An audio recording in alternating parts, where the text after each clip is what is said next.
bingung. Oleh karena itu sudah saya sampaikan ke Presiden, ke Bappenas dan macam-macam.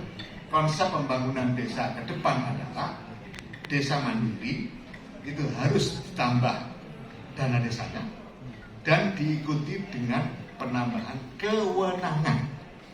Contoh, kalau desa mandiri sudah partisipasi masyarakat tinggi, dana desa ditambah, maka PKH nggak usah dari pusat. Bantuan non tunai, bantuan langsung tunai BLT tidak usah dari pusat.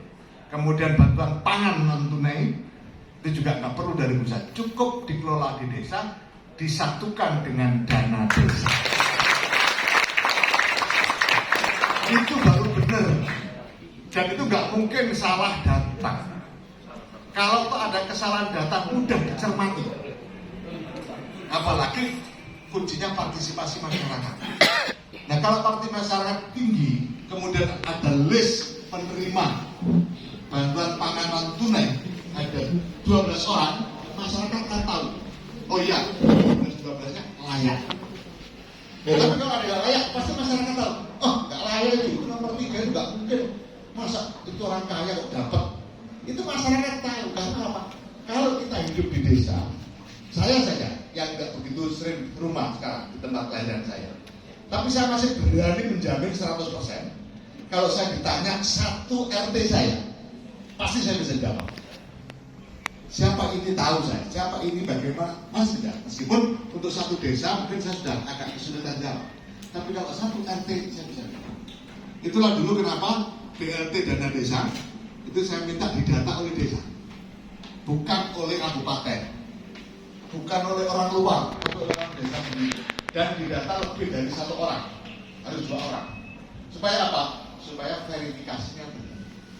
Karena satu objek kalau dilihat 1 orang pasti berbeda ketika dilihat berdua. Misalnya saya dengan Pak Torik sebagai pendata, sebelum berangkat sudah punya bayangan, Pak Torik siapa menurut sampean yang perlu kita datangi dan punya ukuran-ukuran layak untuk menerima bantuan langsung tunai. Oh ini, karena kita sudah tahu semua satu desa. Sehingga kita datang itu hanya memverifikasi. Oh iya betul. Kita datang, oh punya mobil ternyata sekarang, oh cerai terjadi dan seterusnya.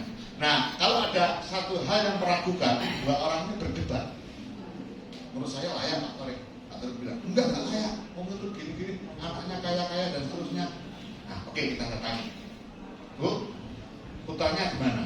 Oh bukan, saya di Surabaya, di Semarang dan terus bulanannya dikirim sama anak enggak? Iya, 3 bulan ya. Tapi rumahnya kok kayak begini, itu ketemu. Jadi saya menemukan banyak kasus rumahnya nggak ada listrik, listriknya dari tetangga, lantainya tanah, dindingnya setengah batu setengah kayu, tapi duitnya banyak. Ini kan itu total miskin kan? Total miskin. Sekilas dia sangat miskin, tapi ternyata apa? Anak-anaknya sukses semua. Nah, yang saya marahi adalah anaknya.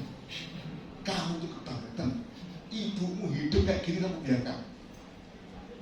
Renovasi, keramik kalau perlu. Lalu direnovasi. Saya marah betul loh. Kecewa. Ada anak kok kayak gini dengan orang tuanya itu kecewa betul. Ya, jadi saya datangi karena ada laporan. Ini langsung saya datangi, saya cari. Anaknya di mana? Saya telepon. Alhamdulillah sekarang sudah bagus, sudah layak lah, layak. Nah, duitnya banyak, bahkan nggak layak menerima BLT dana desa dari sisi kebijakan. Tapi dari sisi penampilan awal ya sangat layak. Nah, di sini pentingnya yang mendata dari desa itu. Nah, desa kalau sudah mandiri, tugasnya semakin kompleks. Kalau desa tertinggal, itu kan hanya ngomong infrastruktur, saluran irigasi, jalan poros kampung, ini infrastruktur. Itu selesai dalam urusan 1 orang. Tapi kalau sudah bicara pertumbuhan ekonomi dan peningkatan SDM, nggak mungkin 1 orang nyambi desa lain menjadi pendamping. Nah disitulah maka konsepnya desa mandiri harus didamping oleh 1 pendamping khusus urusan di desa.